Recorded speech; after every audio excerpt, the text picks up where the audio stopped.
You've done the work, you know what to do, but somehow follow through feels harder than it should. Welcome to the Self-Trust Solution, where we turn your knowing into doing by building the one thing that changes everything, self-trust. I'm your host, Dawn Leday, and I'll show you how to stop spinning and start executing with clarity, confidence, and consistency.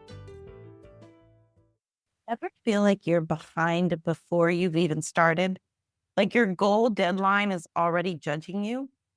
In today's episode, we're ditching arbitrary pressure and introducing the Success Date Calculator, a self-trust powered method to create timelines that actually work. Welcome back. Today's episode is here to help you take a load off. Because if you've been carrying around the weight of, I'm not there yet, this one is for you. We're going to redefine how you set deadlines because deadlines can either motivate or discourage you. And how you set them determines which one it will be. Most of us choose a goal date based on vibes, urgency, or fantasy, not actual math. And then we wonder why the pressure builds, momentum disappears, and we feel behind before we've even started. So let's change that. We're going to walk through how to use my Success Date Calculator to build timelines rooted in truth, strategy, and your actual life, not the imaginary blank calendar that your brain thinks you have when you set a goal. So let's dive in. Let's be real. We often pick a date just to pick one. Maybe it sounds nice. Maybe it's the start of the quarter. Maybe it's by the end of the month. But we rarely ask, what does this goal actually require? Now, some of us get deadlines placed on us. This is still applicable. We have to move from either believing it's too much to do in that time or thinking we have all the time in the world to actually seeing what the goal requires. How much time will each step take? What is it that I have to work around in my life? What else is happening in my life that I need to honor along the way? When we ignore those questions, those things, we set ourselves up for discouragement and the cycle begins. Rushed effort, burnout, needing a rest, then disappointment, delay, and shame. This isn't about working harder. It's about working smarter with, you guessed it, self-trust. Here's where the Success Date Calculator begins. Take your brainstorm list of goal steps, all of them. I want you to really break it down. The steps that have multiple steps under them, get it all out. This is not the daunting task that it seems. If you haven't made one yet, pause here and literally do a brain dump of every single action required to reach your goal. Now, you are not going to know every step that it's going to take yet. This is not a problem. You're going to take your best guess based on what you know, and we're going to work from there. Now you're going to estimate how long each of those steps will take. Don't overthink it. This isn't an exact science, but don't lowball it either. Give yourself what I like to call luxurious amounts of time. Ask, if I had X amount of time to do this step and I knew I could get it done with ease, what would that be? What would that amount of time be? Would it be 5 hours? Would it be 12 hours? This is the key. We're not deciding when we'll do them yet.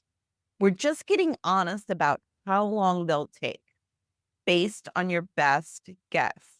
This is educated guess time. You have a lot of history of doing different things, so pull on that reserve. Now that you have your total estimated time, it's time to pick your style. Fixed deadline or flexible deadline. This is what we're going to look at. Fixed deadline is when you choose a specific end date, maybe because of a launch or an event or a milestone. There may be a date. This is that fixed deadline. Sometimes you have a project that you're working on. There actually is an end date, right? So you're going to work backwards to divide your available time to meet that deadline. So if your total amount of time based on your best guess of all the steps it's going to take to achieve your goal is, let's say, 300 hours, and it's due however many weeks away from now, you're going to break it down to where it fits. So if it's 6 weeks from now, then you're going to need 50 hours a week, right? This is the process of a fixed deadline. Once you get all that list down, you may realize I don't actually have 50 hours a week to dedicate to this. So I need to either get to work employing other people to support this. I need to go and talk to the people and extend the deadline if it's some other people are involved and make this pitch for more time, or I need to get more resources, whatever it is. Maybe I need to hire pieces of it out. This is how we bring reality into our goals. The other style of deadline is flexible deadline. This is my favorite, as you can imagine. You decide how often you want to work on your goal and for how long. This is for when you want it done, and oftentimes we want it done yesterday, but the deadline is important, but it is not fixed. We can actually see, what does it take to get this done? And then pick the deadline that way. So if it's 300 hours that it's going to take to do all the steps based on my best guess to get to my goal, and I want to give it 5 hours a week, that tells me it's going to take 60 weeks, right? So 1 year and 8 weeks, so a year and 2 months. That tells me how long it's going to take me to get to it. My launches, that's how I do it, flexible deadline, because I know I'm going to get it done in a very efficient way that I'm going to enjoy, and my attitude towards it is going to be so much better when I'm factoring in how I like to work, how I work best, and move forward that way.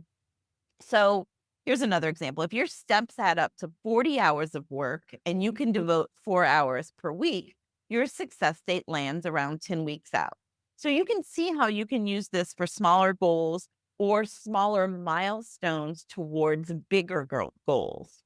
If you want to write the outline of your book and you think that's going to take around 8 hours, then you say, how long do I want to work on this at a time? What is my best way of working on this?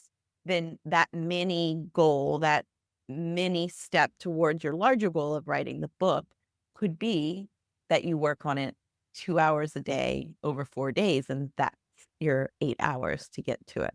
So it's realistic, it's empowering, and it's truth-based. Now, look, this is where people get nervous. I hear you already. Realistic really doesn't mean longer. I will tell you that the time we spend when we try and push the deadline up after working with so many people on this, it takes so much longer when we are trying to pile it in, not factoring in our lives and how we work best and all the steps it's going to take. Not only do you end up with a more effective result, you actually often get it done sooner than the time it takes when we are getting burned out, when we're getting overwhelmed, when we are distracting and procrastinating because it's just too much. When you give yourself space to breathe, you create more capacity to actually show up. That's the name of the game here. We are removing shame and building traction. We are not giving up ambition. We're actually moving forward more intentionally and more effectively. So even if your goal needs a fixed deadline, this process will help you stay grounded. And if you get to use a flexible deadline, I say even better. You're building success with space and sanity. Deadlines aren't the enemy. Actually, they can be a really beautiful tool. But fantasy timelines and rigid expectations, those will burn you out. The success date calculator isn't about perfection. It's about estimation. It's about evaluation. It's about being strategic, coming up with hypotheses like a scientist, acting on those to learn the best way forward. So it's about estimation. You will not know exactly what every step will take. You just won't. That's not a flaw in your planning. It's actually a feature of progress. We don't know exactly how anything gets done until it's done. Just think about that. You truly cannot know exactly how long it's going to take and what it's going to take to get it done until after it's done. And then you're like, oh, that's what it took. It took going back and forth on this piece 3 times. It took making this mistake and realizing I needed to adjust and go a different direction. This is how progress works. You make your best guess, you take action, you learn something from that, and then you take what you learned, you adjust, and you keep moving forward. That's how momentum is built, through movement, not flawless prediction. So this process won't eliminate obstacles, but it will make them easier to see.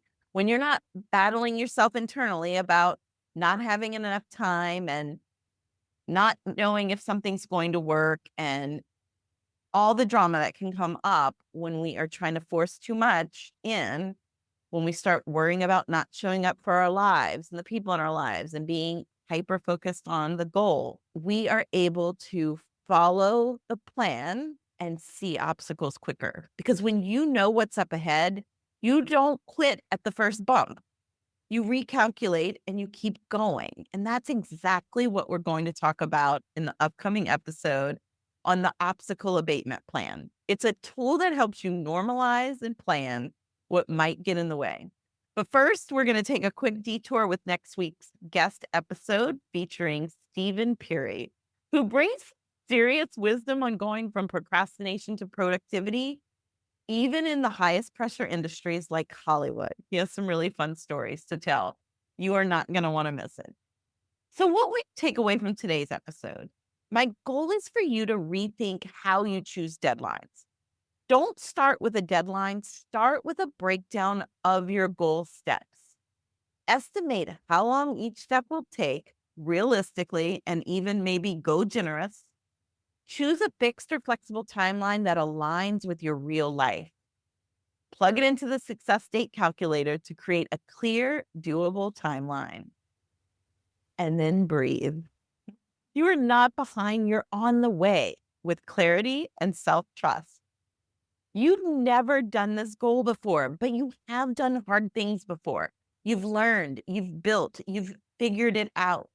And you're not facing this goal from the same place you faced the last one. You're evolved, experienced, equipped. So the next time your brain says you should be further along, just whisper right back, I'm right on time. Want help mapping out your own timeline using this approach? I've created a simplified PDF version of the success date calculator that you can download and use right away. I'll walk you through estimating your steps, choosing your deadline style, and creating a self-trust powered timeline that actually works. Grab it via the link in the show notes. And if this episode helped you reframe what's possible, take a moment to share it or leave a review. Your support makes this work possible. And always remember, you don't need a new you. You need more trust in the one you already are. See you next time on the Self-Trust Solution Podcast. Inside every goal is a decision, an action, an evaluation, and an adjustment. Keep building your rhythm with the Self-Trust Solution. Subscribe, leave a review, and explore how we can work together at theselftrustcoach.com. I'll see you in the next episode.